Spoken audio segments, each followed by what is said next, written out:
Dear student, good morning. आज की कक्षा में हम लोग मैथमेटिक्स के अंतर्गत मिनिमा एंड मैक्सिमा से रिलेटिव अत्यंत विविध मिसलेनियस प्रश्नों को हल करना सीखेंगे। डियर स्टूडेंट, ऐसे प्रश्नों को सीखना कोई बहुत ही कठिन बात नहीं है यदि आप इसकी बातों को अच्छे से गौर करें। तो इससे संबंधित मैं दो बातें आपको बता देता हूँ। उसमें एक फंक्शन दिया होता है और एक फंक्शन में बोलेगा उच्चिष्ट और निम्निष्ट। जो फंक्शन में उच्चिष्ट या निम्निष्ट बोलता है उसे आपको क्रिएट करना होता है, और जो फंक्शन दिया होता है वो फंक्शन आपका कांस्टेंट होता है, उसको हम फर्स्ट इक्वेशन मानते हैं। और जिस फंक्शन में उच्चिष्ट और निम्निष्ट मिनिमा एंड मैक्सिमा बोलता है वो फंक्शन आपको क्रिएट करना होता है, वो भी वन वेरिएबल में। यदि आप वन वेरिएबल में उसको क्रिएट करेंगे तो इस प्रकार के क्वेश्चनों को सॉल्व करने में कोई दिक्कत नहीं होती है। तो यहाँ पर वन वेरिएबल कहाँ से आएगा? वो दिए गए कांस्टेंट फंक्शन से आएगा। तो यहाँ पर हम प्रश्न सीखते हैं। ये आपका क्वेश्चन है, दिखाइए कि एक निश्चित आयतन के शंकु के डेरे को बनाने में कम से कम कपड़ा लगेगा। तो यहाँ पर एक बात दी है, निश्चित आयतन। आयतन आपका निश्चित है जो कि दिया हुआ है, और दूसरी बात है डेरे को बनाने में कम से कम कपड़ा लगेगा। कम से कम कपड़ा आपका फंक्शन है जिसे आपको क्रिएट करना होगा। कपड़ा शंकु का उसके वक्र पृष्ठ के बराबर होता है जो पाई आर एल के बराबर होता है। तो यहाँ पर माना शंकु का आयतन v, तो v बराबर क्या होता है 1/3 पाई आर स्क्वायर एच, और ये आपका हो गया फर्स्ट इक्वेशन। और ये फंक्शन दिया है, दिया फंक्शन कांस्टेंट होगा, नियत होगा, उसको आप स्थिर रखेंगे, वो आपका बहुत सारे वेरिएबल को देने में समर्थ होगा। दूसरा फंक्शन है डेरे को बनाने में कम से कम कपड़ा लगेगा। शंकु का वक्र पृष्ठ c बराबर पाई आर एल। डियर स्टूडेंट, यहाँ पर l आपको नहीं मालूम है, इसलिए आप l की वैल्यू फाइंड करेंगे।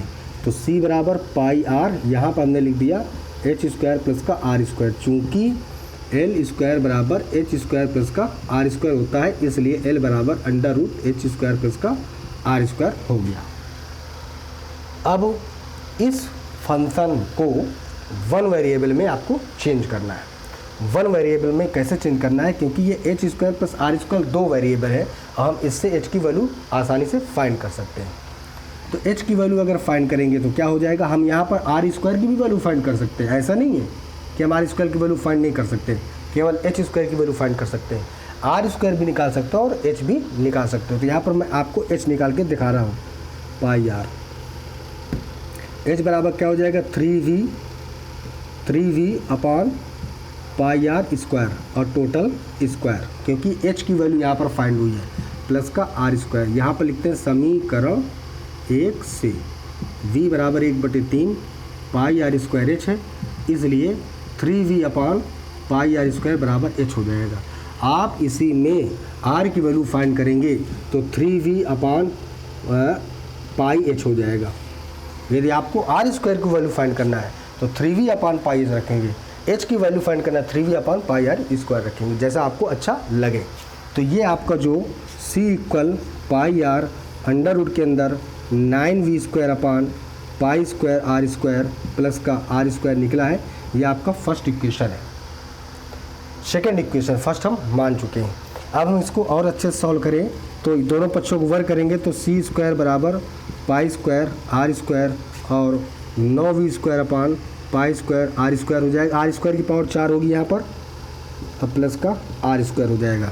हम इसको और अच्छे से सॉल्व करते हैं तो pi square R square 9v square upon pi square R की पावर 4 प्लस का पाई स्क्वायर आर की पावर 2 और 2 मिलके हो गया 4।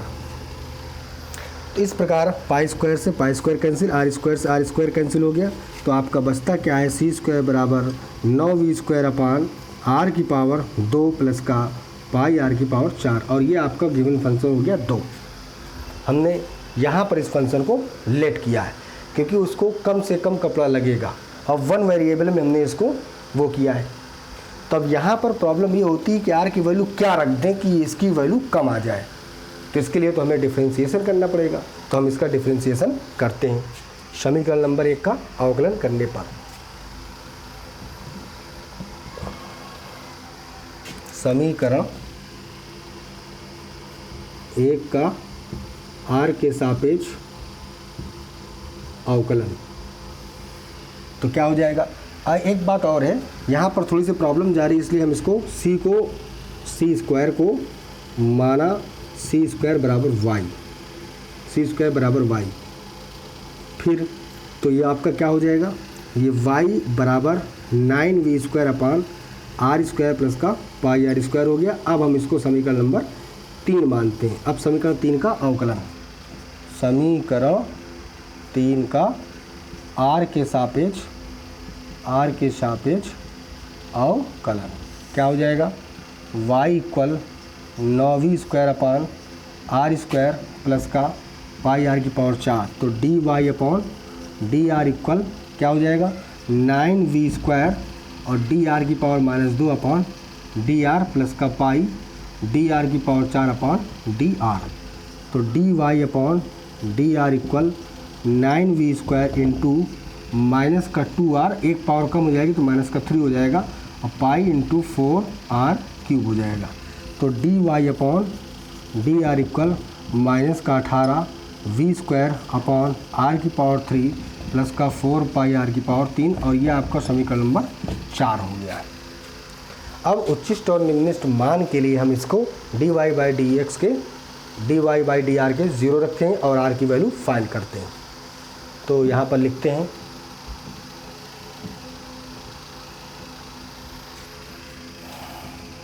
फलन के उच्चिष्ट और निम्निष्ट मान के लिए, यानी D Y upon D are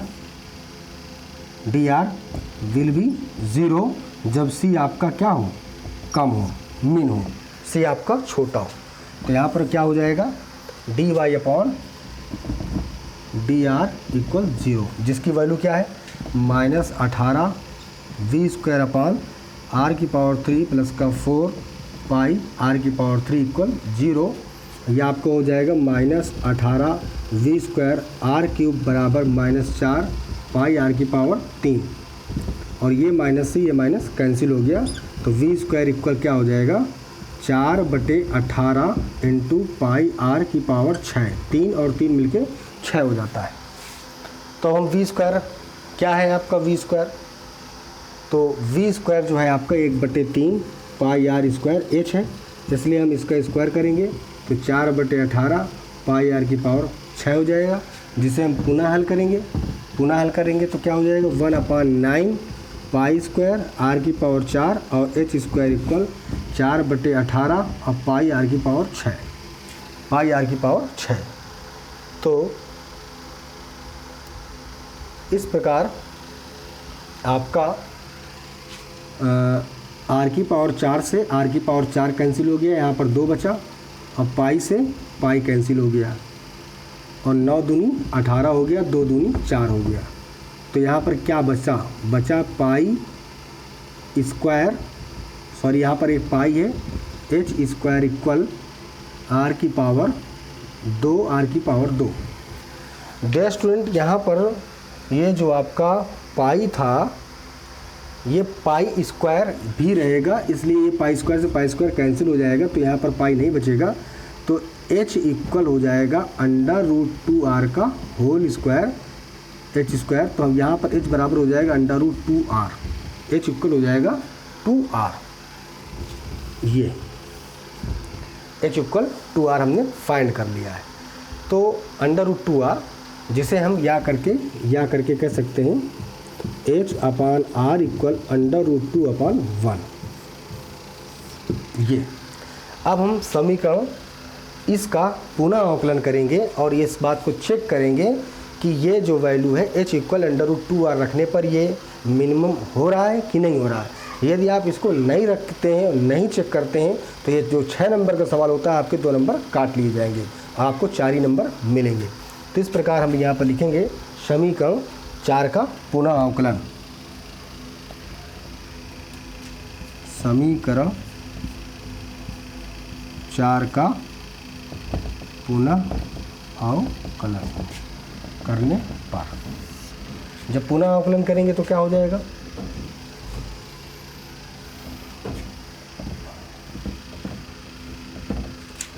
पुनः अवकलन करेंगे तो होगा आपका D square Y upon D R square equal minus 18v square D upon D R cube plus 4 pi D upon D R cube. ये आपको ऊपर जाएगा तो माइनस हो जाएगा, तो D square Y upon D R square minus 18v square गुणे minus का 3r की पावर 4, एक कम हो जाएगा, प्लस का 4 पाई इंटू 3r स्क्वायर, तो D square Y upon D R square minus minus plus हो गया, 38 का 54 v स्क्वायर आर की पावर 4 प्लस का 4 4 3 12 पाई आर स्क्वायर। यदि हम यहाँ पर r की वैल्यू हम h इक्वल √2r रख दें तो ये वैल्यू आपकी क्या आती है, इसको हम देखते हैं।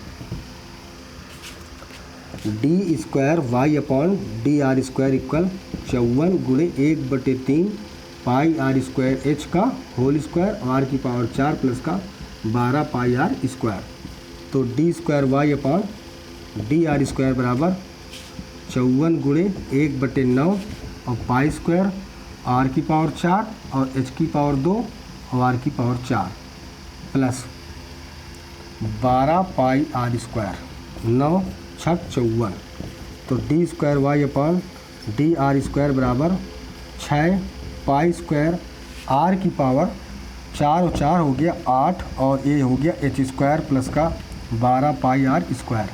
यहाँ पर हमको h की वैल्यू √2r रखना है, h की वैल्यू हम √2r रखते हैं।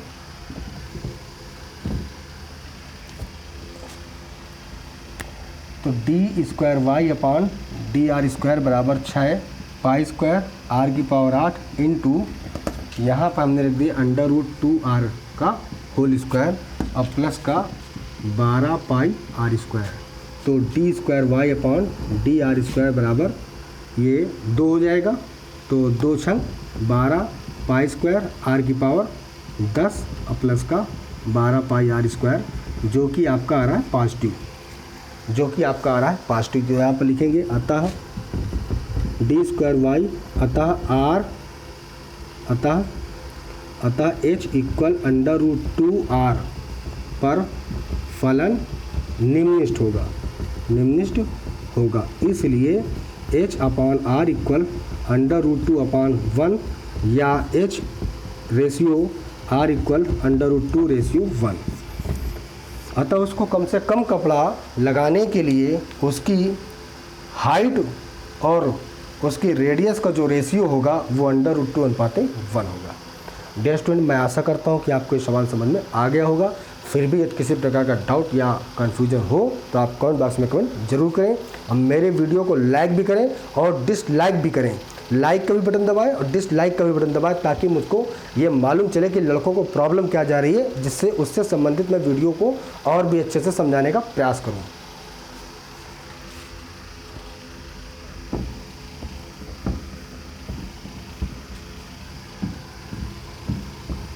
अगला